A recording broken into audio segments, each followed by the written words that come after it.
여러분 안녕하세요. 건강비타민 연구소입니다. 오늘 영상 끝까지 보시면요. 매일 먹는 밥을 아주 간단한 방법으로 바꾸는 것만으로도 뱃살이 줄고 혈당까지 내려갈 수 있다는 걸 알게 되실 겁니다. 특별한 건강식품도 비싼 약도 아닙니다.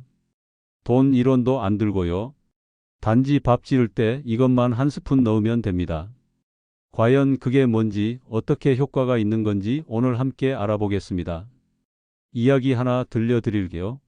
올해 67세인 김 씨는요, 은퇴하고 나서 건강관리에 더 신경을 쓰기 시작했어요. 특히 배에 자꾸 나오는 살 때문에 고민이 많았습니다. 젊을 땐 좀 먹어도 괜찮았는데 요즘은 밥 조금만 먹어도 배가 나오는 느낌이 들고 건강검진에서 공복혈당 수치도 120대로 나와서 의사한테 경고까지 받았다고 하더라고요. 그래서 김 씨는 밥을 줄이기로 했습니다. 반 공기만 먹고 참기도 했고 현미밥도 먹어봤습니다. 그런데요, 이상하게도 살은 안 빠지고 오히려 속이 더 더부룩하고 혈당도 큰 변화가 없었습니다. 이게 왜 그런 걸까요? 바로 우리가 먹는 밥 때문입니다. 밥 자체가 나쁜 건 아니지만 지금처럼 흰 쌀밥만 먹게 되면 문제가 생기기 쉬워요. 흰 쌀은 도정하면서 식이섬유나 비타민, 미네랄 같은 영양소가 다 깎여 나갑니다. 남는 건 전분, 다시 말해 거의 당분 성분입니다. 우리가 흰 쌀밥을 먹으면 이 전분이 소화되면서 포도당으로 빠르게 바뀌는데요. 이 포도당이 혈액 속으로 확 퍼지면서 혈당이 확 올라갑니다. 그래서 밥 먹고 나서 졸리거나 피곤하거나 또는 금방 배고파지는 분들 계시죠? 이게 바로 혈당이 갑자기 올라갔다 내려오면서 생기는 증상입니다. 그런데 문제는 여기서 끝이 아닙니다. 자주 혈당이 이렇게 오르락내리락 하면 우리 몸은 인슐린이라는 호르몬을 계속 더 많이 만들어내야 해요. 이 인슐린은 혈당을 낮추는 역할을 하지만 동시에 지방을 더 저장하게 만드는 기능도 가지고 있습니다. 그래서 밥을 줄였는데도 살이 안 빠지고 오히려 뱃살이 나오는 분들, 바로 이런 원리 때문입니다. 게다가 시니어분들은 젊었을 때보다 기초 대사량이 떨어져 있기 때문에 똑같은 양을 먹어도 더 살이 잘 찌고 더 천천히 빠지게 됩니다. 그래서 똑같은 밥이어도 어떻게 먹느냐가 정말 중요해지는 거죠. 밥을 무조건 줄이는 게 답이 아닙니다. 밥은 그대로 두고 밥의 구성을 바꾸는 게 핵심입니다. 여기서 잠깐 영상이 도움이 된다면 구독과 좋아요 꼭 한번 눌러주세요. 영상 알림 설정까지 해두시면 앞으로도 유익한 건강 정보 놓치지 않으실 수 있습니다. 자, 다시 본론으로 돌아와서 김 씨 이야기로 마저 이어가 볼게요. 김 씨는 그 후에 건강 관련 방송에서 어떤 방법을 알게 됐다고 해요. 밥을 줄이거나 현미만 먹는 게 아니라 밥 지을 때 한 가지 재료를 한 스푼 넣는 것만으로도 뱃살이 줄고 혈당이 낮아질 수 있다는 말이었습니다. 처음엔 반신반의했지만 한번 해보자 싶어서 따라 했다고 하더라고요. 그런데 놀라운 일이 벌어졌습니다. 밥맛은 오히려 더 구수해졌고 먹고 나서 속이 더부룩하지도 않았습니다. 그리고 몇 주 지나니까 허리띠가 헐렁해졌고 병원 가보니 혈당 수치도 110 밑으로 떨어졌다는 겁니다. 여러분 혹시 궁금하지 않으세요? 도대체 밥에 뭘 넣은 걸까요? 돈도 안 드는 그 한 스푼. 그게 뭔지 알고 싶지 않으세요? 지금부터는 바로 그 정체를 밝히고 왜 효과가 있는지를 과학적으로도 설명드릴게요. 다음은 밥 한 숟갈에 숨어 있는 건강의 비밀, 그 재료의 정체와 놀라운 효과에 대해 알아보겠습니다. 김 씨가 밥에 넣은 바로 그 재료는 사실 따로 돈을 들이지 않아도 되는 아주 흔한 식재료였습니다. 정답부터 말씀드리자면 바로 보리였습니다. 놀라셨죠? 예전에는 밥에 보리 섞어 먹는 걸 흔히 봤지만 요즘은 쌀밥이 편하고 맛도 부드러워서 잘 안 드시는 분들이 많습니다. 그런데 이 보리가 특히 혈당 조절과 뱃살 관리에 큰 역할을 한다는 사실 알고 계셨나요? 보리에는 식이섬유가 풍부하게 들어 있습니다. 그 중에서도 베타글루칸이라는 수용성 식이섬유가 아주 중요한 역할을 해요. 베타글루칸은 장 속에서 물을 머금고 젤처럼 부풀어 오르기 때문에 포만감을 오래 유지시켜주고 소화 흡수를 천천히 만들어줍니다. 이렇게 되면 밥을 먹고도 혈당이 급격하게 오르지 않게 되죠. 한마디로 보리는 밥의 혈당 지수, 즉 GI 지수를 낮춰주는 역할을 해주는 겁니다. 혈당 지수란 뭔가요? 음식이 몸 안에서 얼마나 빠르게 혈당을 올리는지를 나타내는 숫자입니다. 흰 쌀밥은 GI 수치가 84로 꽤 높은 편입니다. 그런데 여기에 보리를 섞으면 수치가 60대 후반까지 내려간다고 해요. 이는 미국 하버드대학 영양학 연구팀의 데이터에서도 확인된 부분입니다. 보리는 단순히 밥을 대체하는 게 아니라 밥 자체의 구조를 바꿔주는 역할을 한다고 보시면 됩니다. 보리뿐만 아니라 비슷한 역할을 하는 식재료들이 또 있습니다. 예를 들면 귀리, 치아시드, 퀴노아 같은 곡류들도 있는데요. 그 중에서도 치아시드는 정말 한 스푼이면 충분한 효과를 볼 수 있는 재료예요. 이 치아시드는 물을 만나면 겔 형태로 변하고 식이섬유와 오메가3가 풍부하게 들어있어서 혈당 안정화에 도움이 됩니다. 식전에 치아시드를 탄 물 한 컵만 마셔도 혈당의 급상승을 막는 데 도움을 줄 수 있다는 연구 결과도 있습니다. 하지만 가장 손쉽고 효과적인 방법은 뭐니 해도 밥에 보리 한 스푼 넣기입니다. 보리는 시중 마트나 쌀집에서도 쉽게 구할 수 있고 가격도 저렴합니다. 어떤 분은 5kg 사놓고 6개월 넘게 드셨다 하더라고요. 특히 시니어분들 중 예전부터 보리밥에 익숙하신 분들에겐 전혀 거부감도 없고 오히려 더 건강한 느낌이 들 수도 있어요. 자, 그런데 단순히 보리를 넣는다고 해서 무조건 효과가 있는 건 아닙니다. 비율이 중요합니다. 쌀과 보리의 비율을 7대3이나 8대2 정도로 맞추는 게 이상적이에요. 너무 많이 넣으면 소화가 잘 안 될 수도 있고 밥맛도 퍽퍽해질 수 있습니다. 소화 기능이 약하신 분은 처음에는 9대1 정도로 천천히 시작해 보시는 게 좋습니다. 그리고 도정되지 않은 보리를 쓰면 식이섬유 함량이 훨씬 높지만 이 역시 익숙하지 않다면 삶아서 사용하거나 살짝 불려서 사용하는 것도 좋은 방법이에요. 여기서 중요한 점 하나 더 말씀드릴게요. 보리를 섞은 밥을 드시면 식후 혈당이 확실히 안정되는 걸 느끼실 수 있습니다. 실제로 서울의 한 대학병원에서 진행된 연구에 따르면 당뇨병 전 단계 환자들에게 보리를 섞은 밥을 하루 2끼씩 8주 동안 먹게 한 결과 평균 공복 혈당이 10 이상 떨어지고 식후 혈당도 훨씬 완만하게 상승했다고 합니다. 또한 참가자의 80% 이상이 배변 활동이 원활해졌다고 응답했습니다. 식이섬유의 효과는 이렇게 다양하게 나타나는 겁니다. 김씨도 이런 방식으로 밥을 바꿨습니다. 쌀 7, 보리 3의 비율로 밥을 지은 거죠. 그리고 이 밥을 아침과 저녁에만 먹었어요. 반찬은 크게 바꾸지 않았고 군것질도 그대로였다고 합니다. 그런데도 불구하고 한 달 후 허리 사이즈가 줄어들고 혈당 수치가 떨어졌다는 건 굉장히 의미 있는 변화예요. 왜일까요? 바로 혈당이 안정되면 우리 몸의 인슐린 분비가 줄어들고 그만큼 지방이 쌓이지 않게 되기 때문입니다. 특히 복부 비만은 인슐린 저항성과 관련이 깊기 때문에 혈당 관리만 잘해도 뱃살이 줄어드는 효과를 볼 수 있는 거죠.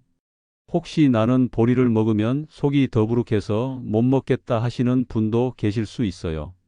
그런 분들께는 흰쌀에 미숫가루용 볶은 귀리를 가루로 뿌려 넣거나 치아시드를 살짝 섞어 보시는 방법도 좋습니다. 모두 식이섬유가 풍부하고 혈당 관리에 도움을 주는 곡물입니다. 단, 치아시드는 물을 충분히 넣지 않으면 변비가 생길 수 있으니 주의하셔야 합니다. 물을 하루 1.5리터 이상 충분히 마시는 것도 함께 실천해 보시면 좋겠죠. 밥은 매일 먹는 식사입니다. 그리고 그 밥을 어떻게 짓느냐에 따라 내 건강이 달라질 수 있다는 건 정말 놀라운 일이 아닐 수 없습니다. 약도 아니고 보조제도 아니고 그냥 밥 한 그릇인데 그 안에 혈당과 뱃살을 좌우하는 비밀이 들어 있다는 거죠. 그렇다면 이제 궁금해지실 거예요.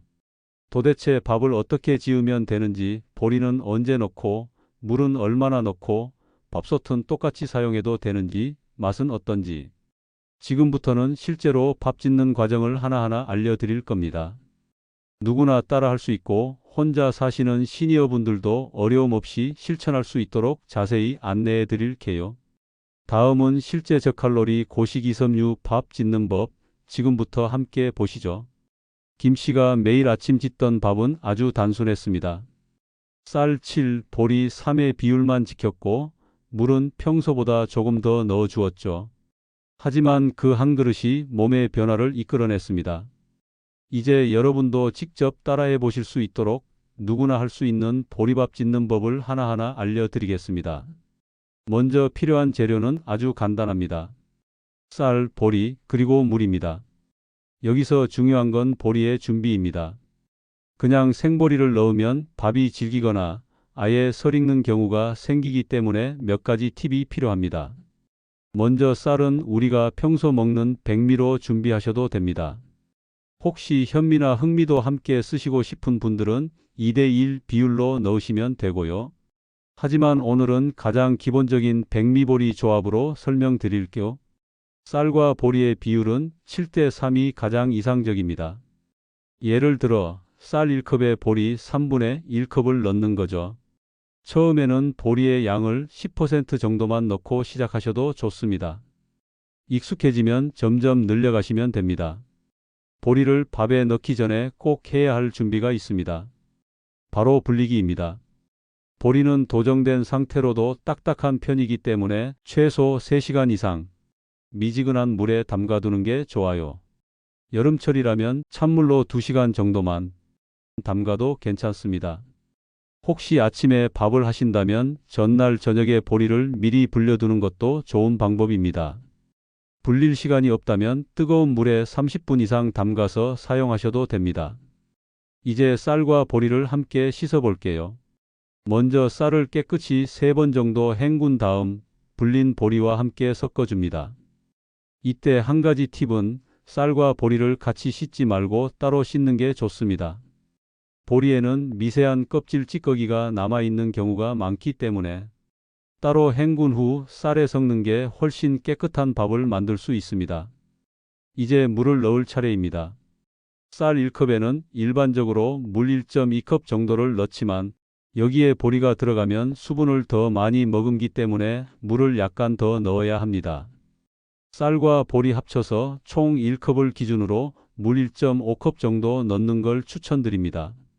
만약 밥솥에서 찰진 밥을 원하신다면 1.6컵까지도 괜찮습니다. 이건 사용하시는 밥솥의 종류에 따라 약간씩 조절하셔야 합니다. 전기밥솥이나 압력밥솥 혹은 옛날 솥밥 방식 어떤 걸 쓰셔도 괜찮습니다. 중요한 건 보리가 충분히 익도록 물 양과 시간을 잘 맞추는 것입니다. 전기밥솥이라면 잡곡밥 모드를 선택하시는 게 좋고요. 보통보다 약 10분 더 보온 시간을 주시는 것도 좋습니다.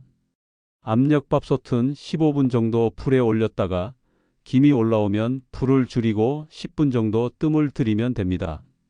밥이 완성되면 뚜껑을 열고 주걱으로 밥을 살살 섞어주세요. 이때 공기를 넣듯이 밥을 퍼주면 더 고슬고슬하고 맛있는 밥이 됩니다. 잘된 보리밥은 윤기가 있고 퍼지지 않으면서도 보리는 쫀득한 식감이 납니다. 밥 색깔은 살짝 누르스름해지고 냄새는 구수한 곡물 향이 납니다. 혹시 맛이 걱정되신다면 처음에는 보리 대신 귀리나 오트밀을 아주 소량 섞어서 시작하셔도 됩니다. 특히 귀리는 요즘 시중에 볶은 귀리, 가루 등으로 쉽게 구할 수 있어서 간편하게 사용하기 좋습니다. 귀리는 보리보다 더 부드럽고 고소해서 입에 맞는 분들도 많습니다.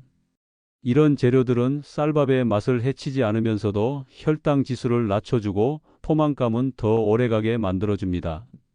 또 하나, 요즘 많이 드시는 치아시드나 곤약밀을 섞는 방법도 있습니다. 치아시드는 밥을 다 짓고 난 뒤 위에 살짝 뿌려서 섞어주면 되고, 곤약밀은 시중에 즉석으로 섞을 수 있게 포장된 제품이 많이 나와 있어서 간편하게 활용할 수 있습니다. 단 곤약미는 특유의 냄새가 싫으신 분도 있으니 처음에는 소량부터 시작해 보시는 게 좋습니다. 이렇게 만든 밥은 단순히 살 안 찌는 밥이 아닙니다. 장 건강에도 좋고 변비 예방에도 효과가 있습니다. 실제로 식이섬유가 풍부한 식사를 꾸준히 하면 장내 유익균이 늘어나고 염증 수치가 낮아지는 효과도 보고되고 있어요. 미국 임상영양학 저널에서는 식이섬유 섭취가 꾸준히 이루어질 경우 심혈관 질환 위험을 20% 이상 줄인다는 연구도 발표된 바 있습니다. 중요한 건 꾸준함입니다. 오늘 한번 드셨다고 내일 바로 뱃살이 빠지거나 혈당이 떨어지진 않아요. 하지만 이런 건강한 밥이 매일매일 우리 몸에 쌓이면 어느 순간 거울 속 내 모습이 바뀌고 병원에서 듣는 검사 수치가 달라질 겁니다. 또한 이렇게 만든 밥은 반찬과의 궁합도 잘 맞습니다. 나물류, 김치, 된장국, 고등어 조림 같은 전통적인 한식 반찬과도 궁합이 잘 맞고요. 단백질 보충을 위해 달걀찜이나 두부 조림을 함께 드시는 것도 좋습니다. 탄수화물의 흡수를 천천히 만드는 단백질과 식이섬유의 조합은 당뇨와 뱃살 모두를 잡는 최고의 식단이라고 할 수 있어요. 혹시 혼자 사셔서 밥을 한 번에 많이 못 하시는 분들은 이렇게 만든 보리밥을 소분해서 냉동 보관하시면 좋습니다. 한 공기씩 랩에 싸서 냉동해 두셨다가 전자레인지에 데우기만 하면 맛도 유지되고 영양도 그대로입니다. 또 밥을 지을 시간이 없을 땐 요즘 나오는 잡곡밥, 즉석팩 중에서 보리나 귀리가 많이 들어간 제품을 고르는 것도 하나의 방법입니다. 오늘 알려드린 이 방법으로 매일 밥만 바꿔도 내 몸은 조금씩 달라지기 시작할 겁니다. 그런데 김 씨는 이 밥을 꾸준히 먹은 것 외에도 한 가지 생활 습관을 바꾸면서 더 큰 효과를 봤다고 해요. 아침에 일어나서 밥 먹기 전 잠깐 실천한 작은 습관 하나가 당화혈색소 수치를 확 낮췄다고 합니다. 지금부터는 그 이야기를 함께 해보겠습니다. 뱃살이 빠지고 혈당이 내려간 김 씨의 변화된 생활, 그리고 함께하면 좋은 습관들까지 이어서 알려드릴게요. 김 씨는 보리를 넣은 밥을 하루 2끼, 아침과 저녁에 먹는 걸 한 달 가까이 꾸준히 실천했습니다. 반찬은 큰 변화 없이 예전 그대로였지만 밥을 바꾸고 나서부터 확실히 달라진 게 있었다고 합니다. 식사 후에 졸리는 증상이 사라지고 무엇보다 아침에 배가 더 가볍고 개운해졌다는 거였습니다. 속이 편하니 자연스럽게 활동량도 늘었고요. 예전엔 밥 먹고 TV 앞에 앉아 있던 시간이 많았는데 요즘은 동네 한 바퀴 걷는 게 일상이 되었다고 합니다. 김 씨는 식사 전, 특히 아침에는 작은 습관 하나를 더 실천하기 시작했는데요. 바로 밥 먹기 15분 전에 미지근한 물 한 잔을 천천히 마시는 것이었습니다. 이게 별거 아닌 것 같아도요. 실제로 식전에 물을 마시면 포만감이 생겨서 과식을 막을 수 있고 소화기관도 활성화되어 혈당이 천천히 올라가게 도와준다고 합니다.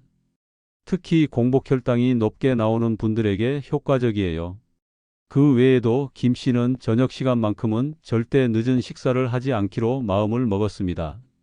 저녁은 오후 6시 전에 마치고 이후엔 물이나 따뜻한 보리차만 마시기로 했죠. 이 습관 덕분에 수면도 좋아지고 새벽에 혈당이 급격히 오르는 현상도 줄었다고 합니다. 그리고 김 씨가 특히 강조한 한 가지는 기록하기였습니다. 오늘 어떤 밥을 먹었는지, 보리를 얼마나 넣었는지, 어떤 반찬을 곁들였는지를 작은 수첩에 적기 시작한 거예요.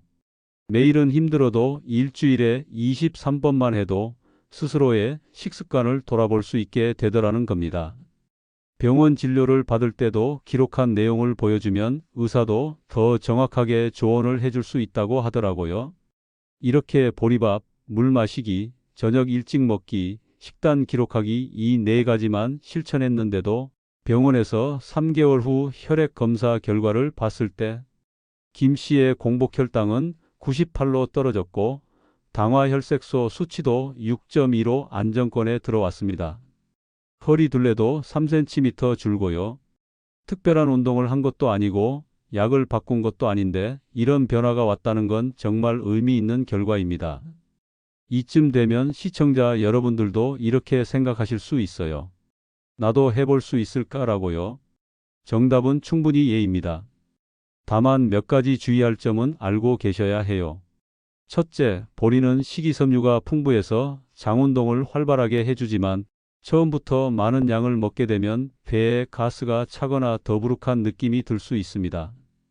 따라서 초반에는 적은 양으로 시작해서 천천히 늘려가는 게 좋습니다. 둘째, 보리밥을 드시면서도 여전히 설탕이 들어간 음료나 간식을 자주 드시면 효과가 반감됩니다. 혈당을 안정시키는 식사와 함께 당분 섭취도 자연스럽게 줄이는 방향으로 습관을 잡아가는 게 중요합니다. 셋째, 당뇨 약을 복용 중이신 분들은 갑자기 식단을 바꾸면 저혈당이 올 수도 있으니 반드시 주치의와 상의 후 실천하시는 게 좋습니다. 특히 인슐린을 사용하는 분들은 식사량 변화에 더 민감하기 때문에 조심하셔야 해요. 넷째, 간혹 치아아시드나 곤약미처럼 새로운 식재료를 시도하실 때는 알레르기 반응이나 소화, 장애 여부도 확인하셔야 합니다. 처음에는 소량만 사용해 보시고 몸 상태를 체크하면서 천천히 늘려가시는 것이 가장 안전한 방법입니다. 마지막으로 정말 중요한 이야기 하나 드릴게요. 건강한 밥을 먹는 것도 중요하지만 식사 시간 자체를 소중한 시간으로 여기는 태도가 더 중요합니다. 빨리 먹고 TV 보거나 휴대폰 보면서 드시는 식사보다는 오늘 내 몸을 위한 한 끼라는 마음으로 천천히 감사하게 드시는 게 건강에 훨씬 더 도움이 됩니다. 밥은 약이 될 수도 있고 독이 될 수도 있다는 말, 괜히 있는 말이 아니에요. 오늘 영상에서 알려드린 보리밥 짓는 법, 식전 물 마시기, 저녁 일찍 먹기, 그리고 식단 기록하기. 이 네 가지를 천천히 하나씩 실천해 보세요. 오늘 하루가 다르고 일주일이 다르고 3개월 후에 내 몸이 달라질 겁니다. 영상 끝까지 함께 해주셔서 감사합니다. 오늘 알려드린 내용을 간단히 정리해 드릴게요. 첫째, 밥에 보리 한 스푼 넣기만 해도 혈당과 뱃살에 큰 변화를 줄 수 있습니다. 둘째, 보리는 베타글루칸이라는 식이섬유 덕분에 소화가 천천히 되며 혈당 급등을 막아줍니다. 셋째, 쌀과 보리를 7대3 비율로 섞고 보리는 반드시 충분히 불린 후 사용해야 합니다. 넷째, 보리밥과 함께 실천하면 좋은 습관으로는 식전 물 한 잔, 저녁 일찍 먹기, 식사 내용 기록하기 등이 있습니다. 다섯째, 무엇보다 중요한 건 꾸준함과 내 몸에 맞춘 속도입니다. 이 영상이 도움이 되셨다면 구독과 좋아요, 그리고 알림 설정까지 꼭 부탁드립니다. 앞으로도 시니어 여러분의 건강을 위한 실용적인 정보로 다시 찾아뵙겠습니다. 건강한 밥 한 끼가 여러분의 몸과 마음 모두를 지켜줄 수 있길 진심으로 응원합니다. 오늘도 건강한 하루 보내시고요. 다음 영상에서 또 뵙겠습니다. 감사합니다.